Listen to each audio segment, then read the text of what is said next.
Bismillahirrahmanirrahim. Assalamualaikum warahmatullahi wabarakatuh. Alhamdulillah, thumma alhamdulillah, thumma alhamdulillahilladzi alafa baina qulubina fa asbahna bi ni'matihi ikhwana.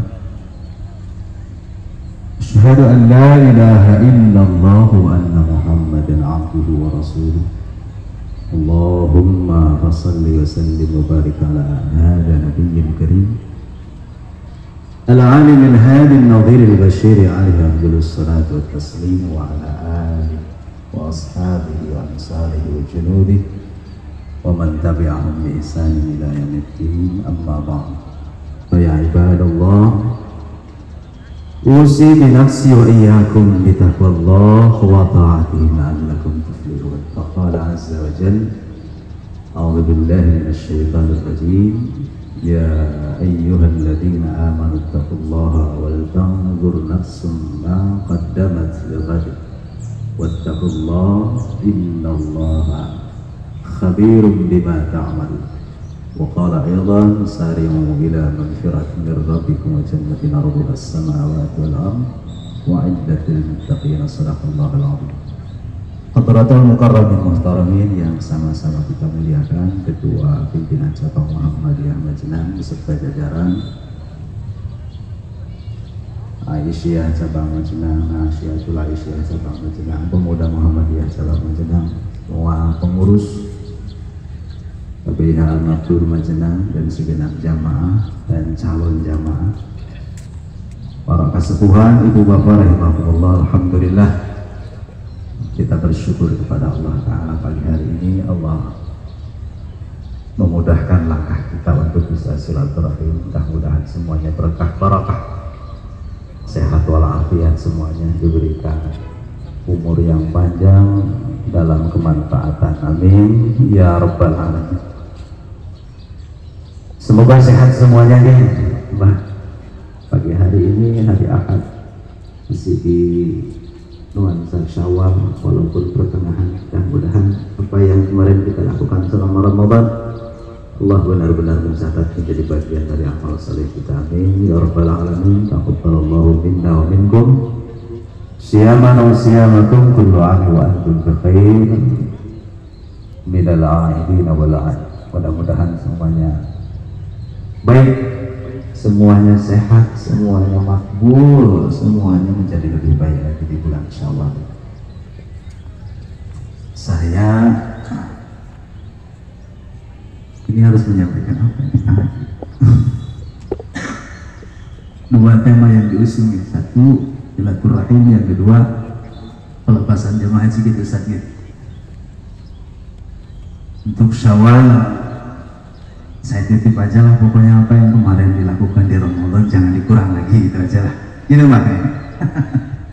Apa yang kemarin sudah dilakukan, sudah diperoleh, sudah didapat, sudah dibiasakan, tolong jangan dikurang lagi tensi. Yang kemarin sudah rajin ke masjid, jangan mundur lagi ke belakang. Yang kemarin sudah rajin sedekah infak, jangan dikurangi. Yang kemarin sudah rajin baca Quran, yuk jangan ditinggalkan, kira-kira gitu loh. Yang kemarin sudah banyak melakukan harian ibadah, macam-macam ibadah, jangan dikurangi. Itu aja. Insya Allah kita akan mendapati Ramadan yang natijah, yang berbuah, Ramadan yang menghasilkan, bukan Ramadan yang latah, Ramadan yang tidak mendapatkan apapun, tidak memberikan warna apapun. Jemaah sekalian, saya hanya mereview sedikit aja lah tentang apa-apa yang kemarin kita lakukan selama Ramadan, dan ini menjadi pengingat mudah-mudahan selamanya, setidaknya sampai kita bertemu dengan Ramadan yang akan datang. Bahwa ini, mohon maaf saya ulang-ulang, Ramadan itu setidaknya menyentuh kepada kita tiga hal. Yang pertama, Ramadan menyentuh kita dari sisi ruhani kita. Ruh kita benar-benar dibangun ketika Ramadan. Tidak bisa dipungkiri, tidak bisa dinafikan bahwa momen yang paling agung, yang paling besar untuk bisa mempengaruhi dan mewarnai jiwa kita, rohani kita adalah Ramadan. Sebab pada faktanya tidak ada satupun bulan yang nuansa rohani itu lebih kental daripada Ramadan. Tidak ada. Makanya saya sering bilang, Mbak Daridi, ini orang kalau Ramadan sudah nggak berubah kan? Oleh Ramadan saja dia tidak berubah, dengan Ramadan saja hatinya tidak tersentuh, dengan Ramadan saja hatinya tidak terbuka, maka apatah lagi dengan selain Ramadan? Anda mengharapkan bulan apa lagi untuk berubah? Sebab menu yang paling tepat untuk merubah diri itu ya Ramadan. Rohani begitu banyak diberikan asupan makanan. Kalau dimakan, kalau diterima, kalau hati kita dibuka, open untuk mendapatkan kebaikan dari Allah. Lah ini kalau Ramadannya biasa-biasa saja, datar-datar saja, nggak ngaruh, nggak ada sesuatu yang berubah dalam diri, saya khawatir di luar Ramadan dia akan semakin susah lagi untuk menjemput hidayah dan taufiknya Allah Ta'ala. Maka sentuhan Ramadan dari sisi rohani inilah yang tak boleh kita lupa. Tilawah Quran jangan dikasih kendor. Siap. I'tikaf di masjid semampu mungkin harus dibiasakan. Berjamaah ke masjid, bahkan yang sunnah seperti tarawih pun kita laksanakan ketika Ramadan. Yuk minimal setelah Ramadan berjamaah wajibnya. Masjid kita rata-rata di mana-mana bagus, hebat, ratus bahkan sampai miliar harga masjid kita. Lalu maksud yang isinya hanya satu sah gitu, dua sah, bahasa Inggrisnya komplang, gak ada isinya, malu-maluin. Bukankah standar keimanan yang paling umum dalam konteks masjid itu apa? Makmur. Innama ya'muru masajidallah man amana billah. Jadi iman itu langsung dikaitkan dengan realnya, dengan pengaplikasiannya, dengan pengamalannya. Apa itu? Takmirul masjid, makmurkan masjid. Dan alhamdulillah selama Ramadan masjid kita terame gitu. Ya minimal tarawehan marame gitu kan begitu. Nah ini setelah Ramadan tolong jangan ditinggalkan lagi. Takbir harus lebih semangat mensupport. Kita jamaah harus semakin semangat untuk mengamalkan tradisi Ramadan kemarin. Klop jadinya masjid kita menjadi ramai, menjadi syiar, menjadi makmur.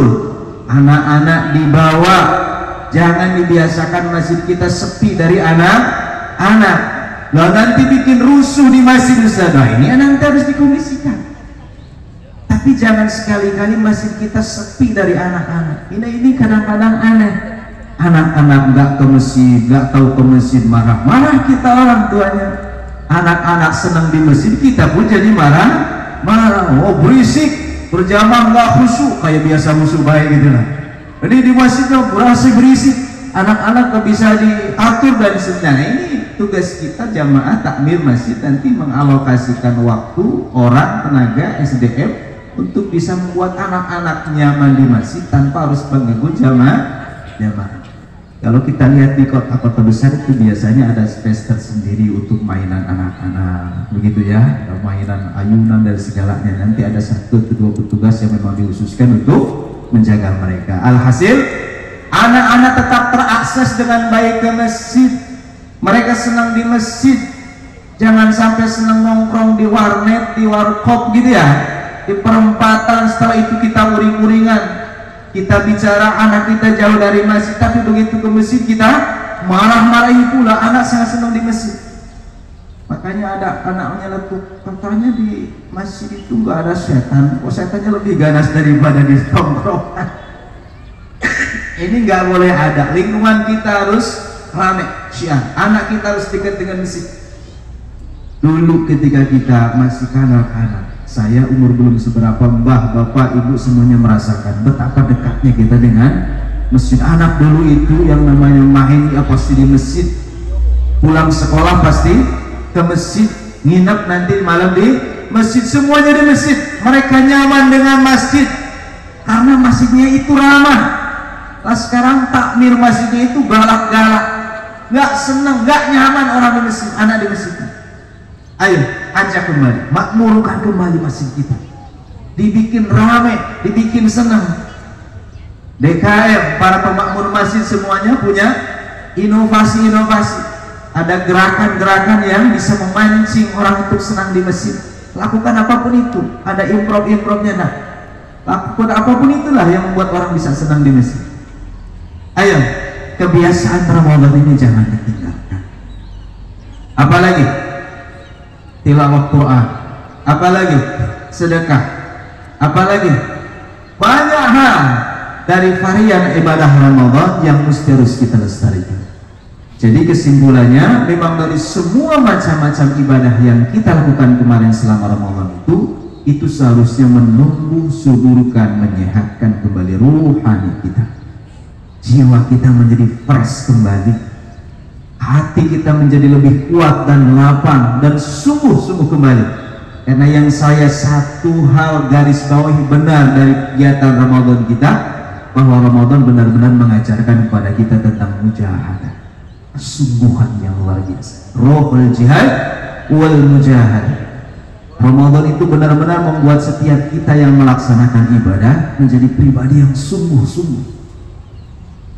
Heran, susah kita mbak, ibu, adik-adik sekalian mendapati kegiatan Ramadan, ibadah Ramadan yang sebegitu sungguh-sungguhnya di luar Ramadan. Gak ada. Benar-benar Ramadan itu mendidik kita menjadi pribadi yang sungguh-sungguh. Kita sekarang disuruh syawalan saja berat, Senin Kamis berat, Yaumul Abyad sering ditinggal, Saum Daud lebih-lebih lagi. Tapi tanpa kita sadar, 1 bulan kemarin Allah memaksa kita dalam tanda kutip untuk melaksanakan puasa tanpa jeda. Dari tanggal 1 sampai tanggal 29, 30 kita bisa puasa tanpa jeda. Bukan sehari 2 hari, bukan sepekan 2 pekan, 1 bulan Allah memaksa kita untuk melakukannya. Nyatanya kita bisa.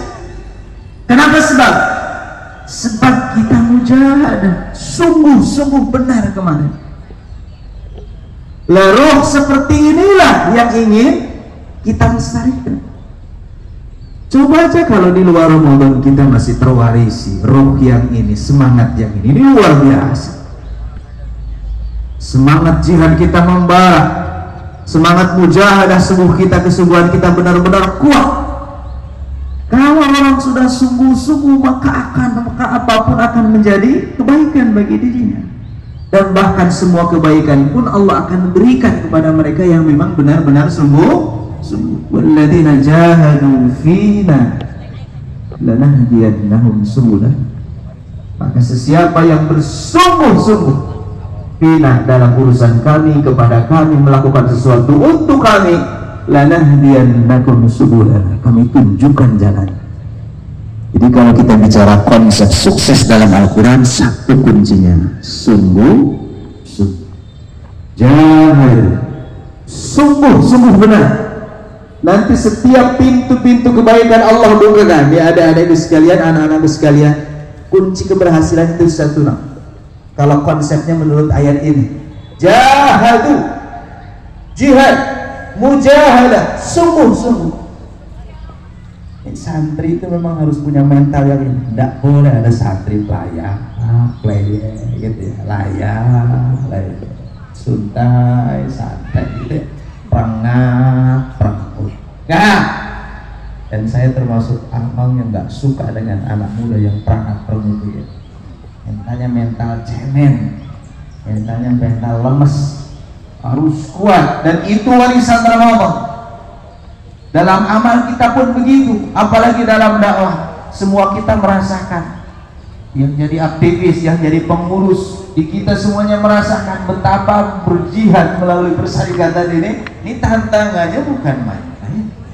Kalau tidak punya roh jihad dan roh mujahadah, tentu saja yang menjadi pangkalnya adalah ruhul ikhlas. Ikhlas yang menjadi fondasi dari setiap kegiatan kita, amal kita. Oh repot. Apa merasakan? Nah, namanya berjuang kita. Yang ngomong sana sini, yang komen sana, ini. Dan juga bekerja sudah di komen. Ketika bekerja melakukan sesuatu, yuk di komen. Gitu. Kalau bekerja, bagian yang terima kasih, sebagiannya lagi yang nyinyir, gitu. Nah itu kan harusnya. Kalau kita tidak punya bekal ikhlas yang itu merupakan warisan Ramadan, repot kita. Kita warisan yang paling berharga dari Ramadan apa? Ikhlas. Sebab tidak ada ibadah yang bisa membentuk pribadi manusia lebih baik dalam konteks ikhlas kecuali puasa.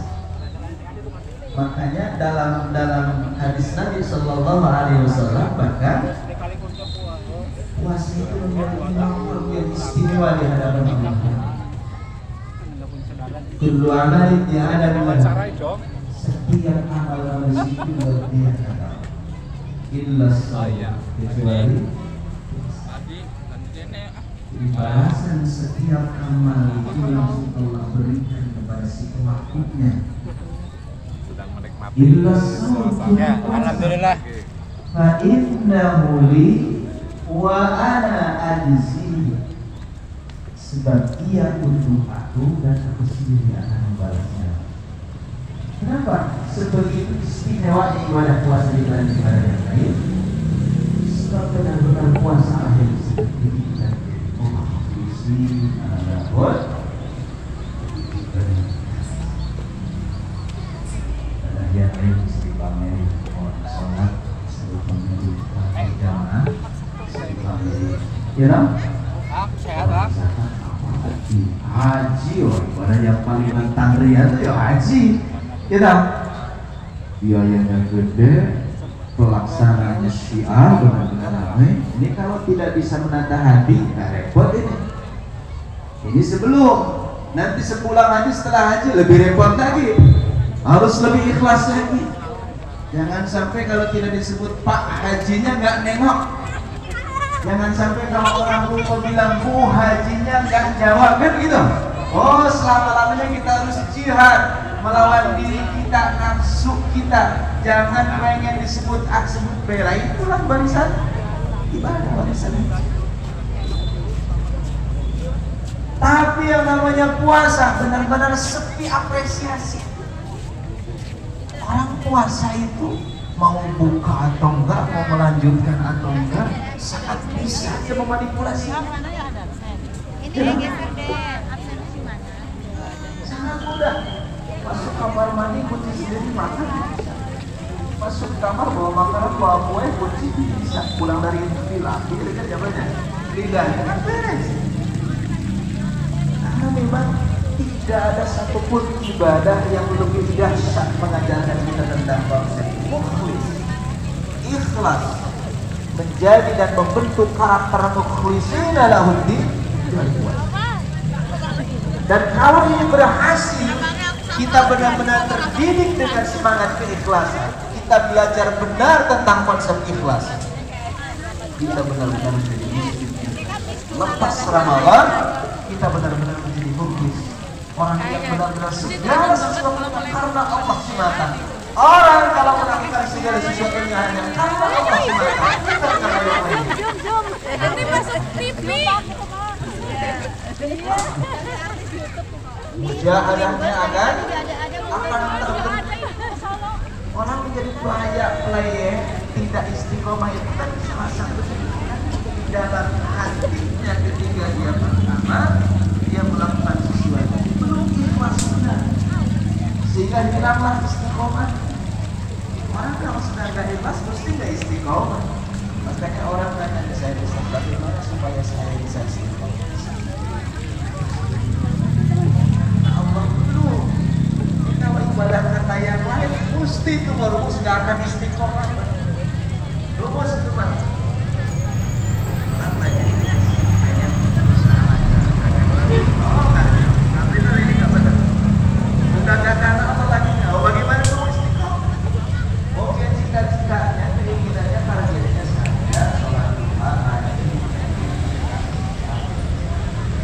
ya kan?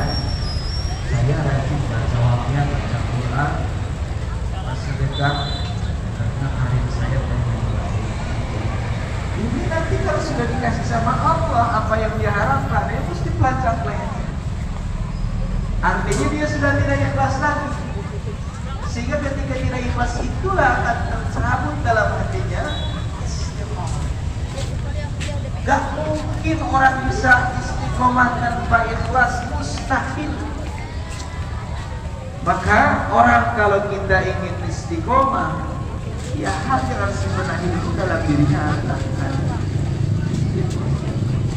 kalau orang ikhlas lurus, lempang. Orang senyum, nggak senyum bagi dia baik-baik saja. Orang muji, nggak muji bagi dia nggak ada masalah, nggak ada urusan. Orang kasih apresiasi atau tidak bagi dia nggak ada urusan, nggak ada urusan. Begitu orang bantu atau tidak kepada dia nggak ada urusan, nggak ada urusan. Lempeng aja, saya mau punya Allah. Maka prinsipnya lillah, ma'allah, kan begitu. Kemudian ilallah, saya dari Allah. Sekarang harus senantiasa bersama Allah. Sebab tujuan saya bersama Allah.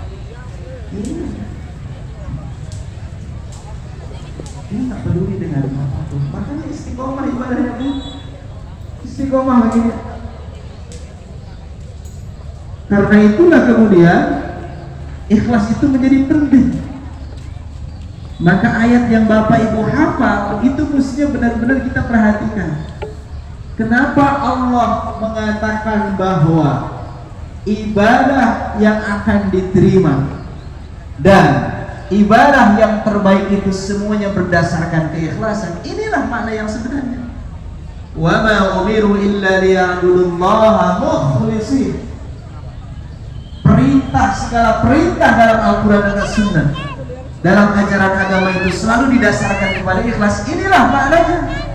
Sebab tanpa ikhlas mustahil orang bisa melaksanakan apapun dengan baik. Dan inilah warisan yang paling berharga daripada Ramadan.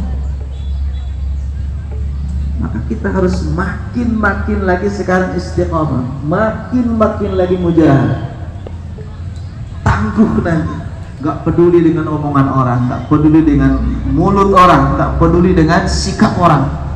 Pokoknya yang baik menurut Allah, yang baik menurut Rasulnya, yang baik dalam musyawarah kita di persyarikatan, laksanakan.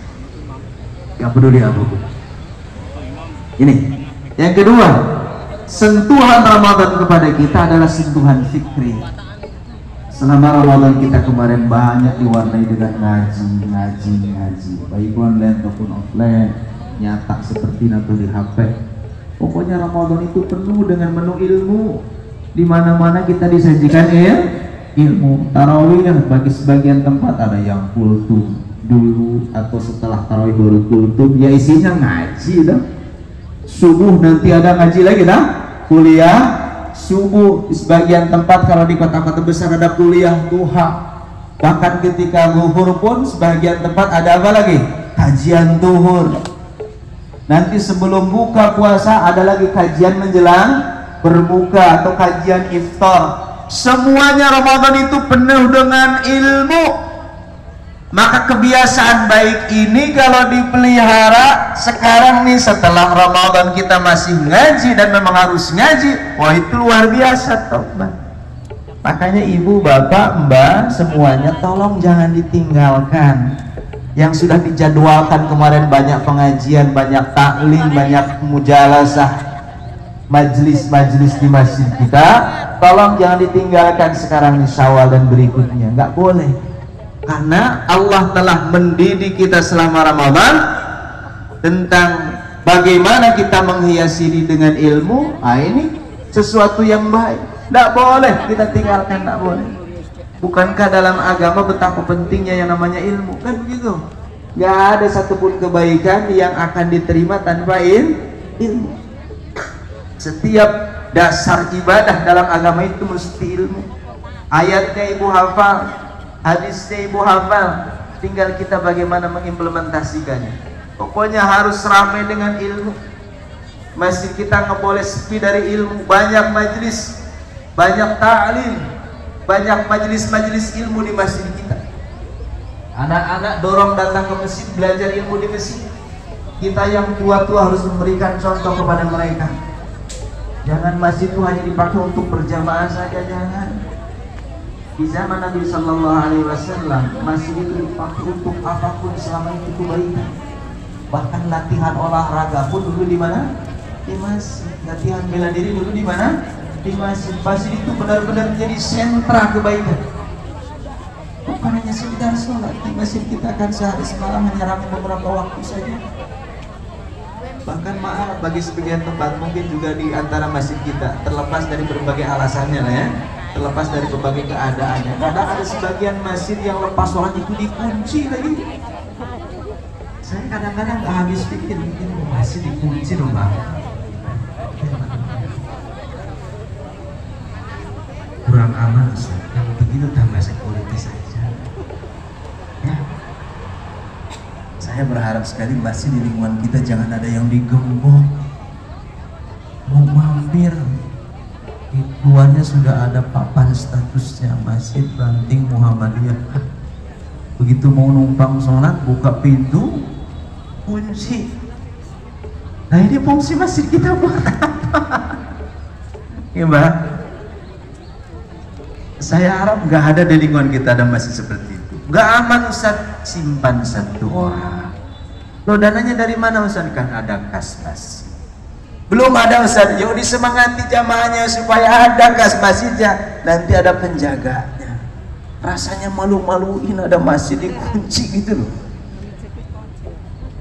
Bahkan di zaman Nabi Sallallahu Alaihi Wasallam kegiatan apapun yang baik-baik itu selalu disentrakan di masjid. Karena masjidlah pusat peradaban, hadaratul Islam. Peradaban Islam itu bermula dari masjid. Maka tak boleh masjid itu dibuat sepi, lengang, tak boleh. Harus hidup. Lebih-lebih lagi dengan majelis-majelis ilmu, mesti ramai dengan kajian-kajian. Asal jangan tumpang tindih saja. Makanya baik sekali kalau masjid itu dibuat kurikulum seperti halnya sekolah, seperti halnya lembaga-lembaga pendidikan. Ya tahu, ada kajian tauhid, ada kajian fikih, ada kajian apa lagi? Ada kajian apa lagi? Quran, hadis dan seterusnya. Kemudian dibuat kurikulumnya supaya tidak tumpang tindih. Kadang ada kalanya 5 kali penyampaian materi itu semuanya sudah dilakukan tuh, disampaikan di masjid berulang-ulang. Mending kalau penyampaiannya sama. Nah ini antara si Ustadz A dengan Ustadz B, penceramah A dengan penceramah B nggak sama, padahal ayatnya sama kan gitu, hadisnya sama, ini yang jadi masalah. Makanya jamaah bingung, kata Ustadz Anu katanya begini, mana hadisnya mana ayatnya, kata Ustadz Anu begini, mana hadisnya mana ayatnya, kan begitu. Nah ini masalah. Dibuat kurikulumnya, materi tauhid, stressingnya, pokok yang akan disampaikan, itu pokok yang disampaikannya apa, diurut. Sehingga setiap dai, ustadz, mubaligh yang menyampaikan kepada kita tidak tumpang tindih materinya. Enak, semuanya terbahas. Jangan itu saja. Karena ya sudah lazim kalau di kita yang namanya ngaji itu pengajian kalau tidak berbasis kitab, berbasis buku, biasanya apa yang ada di pikiran ustadznya aja kan begitu. Umum, lumrah, kecuali memang kajiannya tematik atau berbasis kitab atau berbasis buku. Jamaah sekalian, intinya Ramadan itu benar-benar mengisi otak kita. Dan ini akan membantu pribadi seorang muslim. Lebih-lebih lagi dalam konsep Muhammadiyah. Dari awal Muhammadiyah itu setahu saya itu dibentuk dengan ilmu. Maka kebiasaan ini tidak boleh hilang. Mbah Dahlan itu dulu membentuk kita karakter para santri-santrinya itu dengan ilmu. Dalam konsep agama, dalam ayat, betapa hebatnya orang berilmu itu. Bahkan satu-satunya kunci, salah satu di antara 2 kunci orang akan dinaikkan derajat itu karena apa? Ilmu. Ya tahu? Yarfa'illahu alladhina amanu minkum walladhina utul ilma darajat. 2 kelompok saja yang Allah akan angkat derajatnya, Ibu. 1, alladzina amanu minkum, orang yang beriman. Yang kedua, walladzina utul ilma, dan orang-orang yang memiliki ilmu. Berapa derajat dia akan ditinggikan oleh Allah? Derajat. Tanya ke santri, ini segatnya apa? Jama' taksir. Banyak derajat, tinggi derajat orang yang punya dua modal, satu iman, dua ilmu.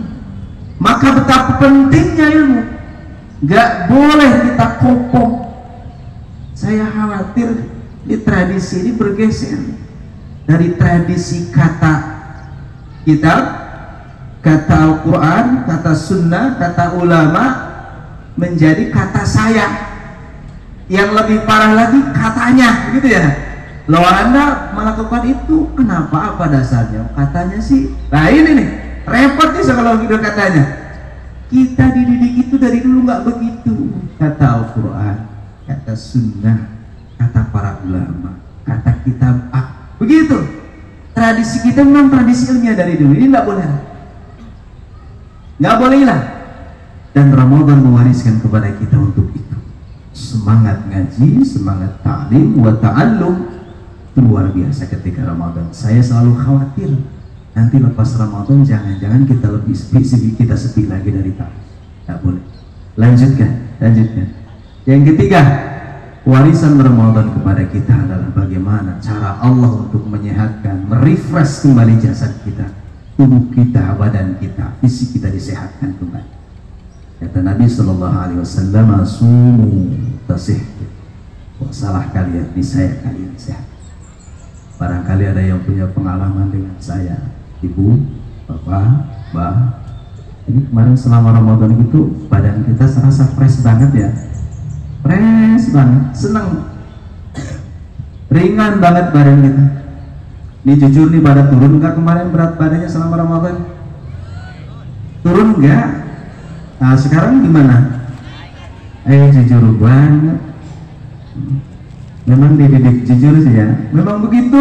Saya juga begitu. Sebelum Ramadan, luar biasa. Begitu Ramadan kemarin dahsyat turunnya. Ini sekarang Ustaz Herul, ini sekarang udah. Begitulah. Ya. Enak, orang puasa itu benar-benar membuat kita sehat. Sebelum puasa 72, akhir Ramadan ke haji 64. Sekarang sudah nambah up lagi sekilo, jadi 65 lagi nih. Alah, Pak.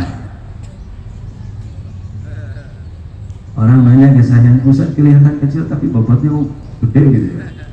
Saya bilang badan saya mah gak seberapa, dosanya yang gede. Yang bikin berat itu dosanya. Sehat, pola makan teratur, itulah hebatnya Ramadan, itulah hebatnya Allah Ta'ala. Bayangin, di luar Ramadan bisakah kita melakukan jadwal kegiatan bahkan sekalipun terjadwal seperti itu? Nggak bisa. Jangan Pak Camat, jangan Pak Bupati, jangan Gubernur, Presiden menginstruksikan seluruh rakyat Indonesia makan pagi jam 4. Bisa? Nggak akan. Makan sore jam 6. Bisa? Nggak akan. Tapi kalau sudah Allah yang memerintahkan, dilalah kita semuanya manut. Makan paginya jam 4 kurang lebih, makan sorenya jam 6 kurang lebih, 2 kali sehari. Itu dibiasakan selama 1 bulan. Lah begitu lebaran berubah lagi.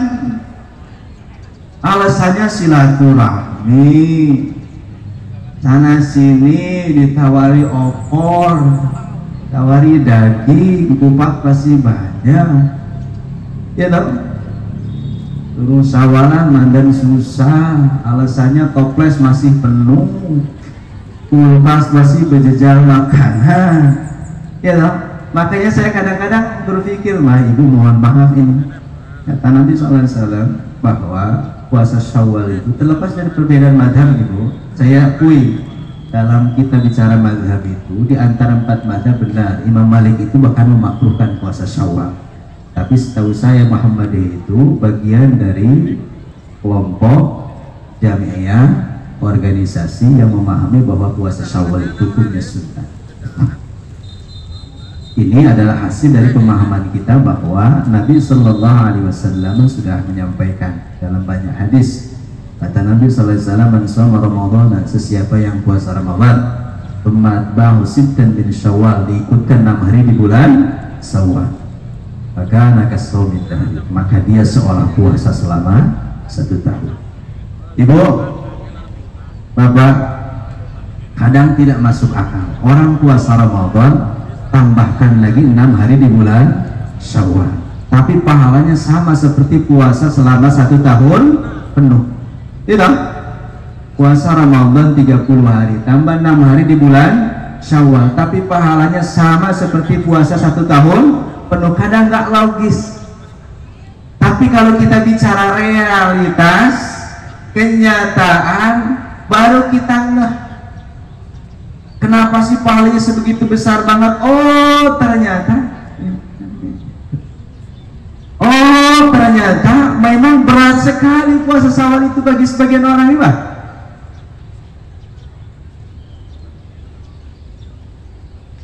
Berat sekali ternyata. Kayaknya ada orang nanya ke saya, "Ustaz, kalau puasa Syawal di awal boleh?" Boleh. Kalau di pertengahan Syawal boleh, Ustaz? Ya boleh. Kalau di selang-seling boleh, Ustaz. Sekarang puasa, besok enggak, besoknya puasa lagi, besoknya enggak. Boleh enggak? Boleh. Lah di akhir puasa boleh? Di awal Syawal boleh, Ustaz? Boleh. Lah ketemu lagi besoknya 2 bulan setelah itu, ibu puasa? Enggak ada. Itu. Karena banyak hal di kita yang seringkali menjadi alasan. Tadi alasan silaturahim lah, alasan toples lah, alasan sirup lah yang masih banyak. Saya ini orang Sunda itu biasanya lebarannya lama. Gitu kan Haji? Ya bagaimana tidak lama? Kompal kumpul lagi. Begitu kumpul nggak mungkin kosong, kering kerontang, nggak mungkin. Ya adalah seblak ada, kuah tahu ada, rujak ada, lotek ada, kan begitu? Nah itu masalahnya. Makanya untuk Syawalan itu berat. Terlihat sekedar ringan, terlihat seolah gampang, tapi nyatanya berat. Ciri berat, mungkin tidak separuh umat ini mau melaksanakannya. Makanya kalau ditawari dan dijanjikan pahala besar, ya tidak aneh. Nah, orang sana al-ujratu biqadri ta'ad. Pahala itu, upah itu berbanding lurus dengan ta'ad. Lelah, capek, al-ujratu biqadri al-masyaqqah. Pahala itu, balasan itu berbanding lurus dengan daya repotnya. Makin repot, makin capek, makin susah, ya makin gede apanya? Pahala. Walaupun terlihat ringan. Maka puasa, sebab dengan puasa akan menjadi sehat badan kita, makan kita akan lebih teratur. Gak usah doa diet, gak usah. Ya, kalau ibu pengen lebih kecil, lebih ramping, mending puasa saja. Kan begitu, gampang. Allah sudah memberikan sistem yang permanen di kita mah. Gak usah doa diet, gak usah puasa. Ibu yang subur makmur ada? Saya tidak bilang gendut loh, subur makmur, mahrifah Haji Nawawi. Haji, suami yang punya istri gemuk itu anugerah luar biasa. Dan saya dulu dibilangin sama Kiai, kalau nyari istri nanti yang gemuk, nggak boleh punya istri kurus, katanya gitu. Loh kenapa Kang? Punya istri gemuk itu, ya, dari kasih makan 7 hari gak kelihatan sama mertua, katanya begitu Pak. Makanya mesti ibu kalau sudah gemuk sekarang alhamdulillah, itu yang dipuji sama mertua bukan ibu tapi suami. Syukur. Nah ini yang subur-subur kayak gini, pengen agak dikit nansing kurang, usah doa diet nggak usah ya, tinggal puasa. Jadwal makannya nggak usah ditambah lagi. Ini puasa tetap 5 kali makan, ya repot juga ini. Ada orang bilang ke saya, Ustaz, saya puasa nggak turun badan. Saya kadang-kadang heran, kok bisa ya? Ternyata saya tanya, makan berapa kali? Jo, tidak-tidaknya 3 kali lah Ustaz. Kata dia, pagi sahur makan, nanti sore buka makan, sebelum tidur makan lagi. Ini puasanya puasa balas dendam namanya. Nah ini nggak boleh. Asal benar-benar mengikuti aturan, insya Allah akan banyak hal yang sehat dan baik. Jamaah sekalian, mudah-mudahan Allah Ta'ala memberikan kebaikan untuk kita semua. Jahadah harus lebih sungguh-sungguh ikhlas mesti harus terbentuk dalam jiwa kita. Alhamdulillah, saya senang di kita tradisi seperti ini sudah terbentuk sejak lama, tinggal dilestarikan dan disempurnakan saja. Orang di kita ini, mohon maaf Bapak Ibu calon jamaah haji, salah satu tradisi yang saya syukuri di kita itu orang nggak begitu mabuk dengan titel haji gitu. Ini kalau pateknya haji lah ya, nggak mabuk dengan titel. Nah, tidak, orang kalau tidak dipanggil haji biasa Pak. Saya panggil Mbak Darini biasa. Mau ditambah haji biasa kan gitu. Ibu yang sudah haji, Bu haji biasa. Tidak disebut hajinya pun biasa. Mudah-mudahan ini menjadi tradisi yang baik dan ini menjadi ekspresi keikhlasan. Dan mari kita tumbuhkan bersama-sama, kita lestarikan bersama-sama apapun itu yang telah diwariskan oleh Ramadan, sehingga benar-benar bisa menyempurnakan keislaman kita, keimanan kita di hadapan Allah Ta'ala. Bagi calon jamaah haji yang akan berangkat besok melalui Al-Mabrur, tentu saja kita doakan semuanya Allah Ta'ala mempermudah segala aktivitas, segala agenda, segala kegiatan beliau sebelum haji, ketika melaksanakan ibadah haji dan setelah berhaji. Tentu saja di atas semuanya kita doakan mudah-mudahan haji kita semuanya dan haji yang akan beliau laksanakan menjadi mabrur wal mabrurah. Allahumma ja'alhu wa lana hajjan mabruran wa sa'yan mashkuran wa dhanban maghfuran wa tijaratan lan tabur. Allahumma ja'al lana wa lahu hajjan mabruran wa sa'yan mashkuran wa dhanban maghfuran wa tijaratan lan tabur. Allahumma ja'alhum wa lana hajjan mabruran wa sa'yan mashkuran wa dhanban maghfuran wa tijaratan lan tabur. Amin ya rabbal alamin. Mudah-mudahan Allah memberikan kesehatan yang sempurna kepada Bapak Ibu sekalian, pada jamaah yang akan berangkat di sini atau dimanapun. Dan mudah-mudahan Allah juga mempermudah dan memberikan ruang-ruang terbaik nanti ketika pelaksanaan haji dan selepas haji kita benar-benar dibuat mabrur oleh Allah Ta'ala. Ingat, saya sering menyampaikan dalam materi-materi haji, kalau istilah syarat dan rukun kita sudah paham, yang terpenting hakikat haji itu apa? Supaya kita bisa bergaul, berukhuwah, bersaudara, dan merasa ruh ukhuwah, merasa ruh persaudaraan kita lebih kuat lagi. Nanti kita akan bertemu dengan banyak orang, banyak daerah, bahkan banyak negara di sana. Allah kumpulkan dalam satu tempat, tujuannya untuk satu, yaitu memiliki kesemangatan yang sama, rasa ukhuwah yang sama. Wa adzin fin nasi bil haji yatuka rijala wa ala kulli dhamiri yatina min kulli fajjin amin. Allah ketika haji itu mendatangkan ratusan ribu bahkan jutaan manusia ke satu tempat dari seluruh pelosok dunia. Indonesia 200.000 lebih, Malaysia sekitar 30 sekian ribu lebih, dan setiap negara punya utusan hampir 2 juta, tak kurang-kurang manusia dikumpulkan oleh Allah dalam tempat yang sama, dengan tujuan yang sama dan peruntukan ibadah yang sama. Untuk siapa? Allah Ta'ala. Syiarnya pun sama, labbaik Allahumma labbaik, labbaik la syarika laka labbaik, innal hamda wan ni'mata laka wal mulk la syarika. Karena memang haji itu yang paling menonjol, tujuan Allah satu, untuk menyatukan kaum muslimin dari belahan bumi manapun. Rasa ukhuwah, rasa persaudaraan, rasa penanggungan itu yang akan dibentuk oleh Allah Ta'ala.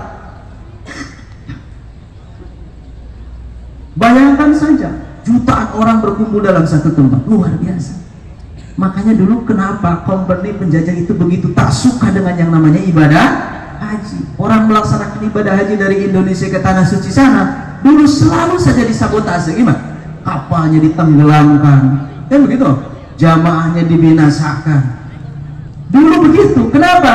Karena rata-rata dulu, terutama di pasca kemerdekaan, pra kemerdekaan dan menjelang kemerdekaan, itu biasanya orang kalau pulang dari haji itu ke sini, dari tanah suci pulang ke tanah air, itu biasanya ruh jihadnya luar biasa. Kenapa? Karena mereka di sana selama melaksanakan ibadah haji benar-benar ditambahkan energi keislamannya. Dia melihat banyak kaum muslimin dari manapun berkumpul dalam satu tempat, itu ternyata membentuk semangat jihad dalam diri. Maka hal yang paling utama setelah kita melaksanakan haji adalah semangat ukhuwah persaudaraan. Jangan memperkeruh suasana, kalau bisa memperbenih suasana. Jangan merenggangkan, tapi justru merapatkan. Jangan memecah belah, tapi justru mempersatukan. Itu roh semangat haji yang tak boleh kita kurang. Yuk bersatu. Perbedaan lazim, perbedaan tidak mungkin bisa dihindari. Bahkan di antara kita sekalipun, jangankan kita dengan yang di luar sana, bahkan di antara kita pun mesti ada perbedaan, dan itu lazim, nggak masalah, nggak masalah. Kalau semangatnya ukhuwah, semangatnya bersama, semangatnya ibadah, hal-hal yang seperti itu menjadi tidak penting bagi kita. Itulah warisan haji untuk kita semua. Wa timmul hajj wal umrata lillah. Monggo silakan sempurnakan haji dan umrahnya. Mudah-mudahan Allah Ta'ala menerima segala kebaikan Bapak. Hajinya haji mabrur, hajinya haji mabrurah. Mudah-mudahan semuanya menjadi keberkahan dunia dan akhirat bagi yang melakukan dan melaksanakan. Kita nih yang belum berangkat, ibu bapak yang belum ditakdirkan Allah untuk berangkat, banyak-banyak berdoa. Doanya bisa doa macam-macam ya, dengan bahasa kita boleh. Kalau di pondok dulu diajarin sama kita, Allahumma rizukna ziyarata baitikal muharram, katanya begitu ke hajinya. Dulu kan zaman-zamannya dijazahin gitu ya, Allahumma rizukna ziyarata baitikal muharram, ya Allah rizkikan saya untuk bisa bertemu dengan Baitul Haram, bisa berziarah ke Baitul Haram. Nah kita minta saja sama Allah, rizkikan saya untuk bisa berziarah ke tempat itu, baitmu, bertemu dengan makam Rasulmu, Nabimu yang mulia, dan lain sebagainya. Sekali lagi harap lihat, dan mudah-mudahan Allah Ta'ala memberikan kebaikan untuk kita semuanya, semakin solid, semakin kuat, semakin makmur, dan semakin dekat lagi dengan Allah Ta'ala. Mudah-mudahan ada manfaatnya. Wassalamualaikum warahmatullahi wabarakatuh.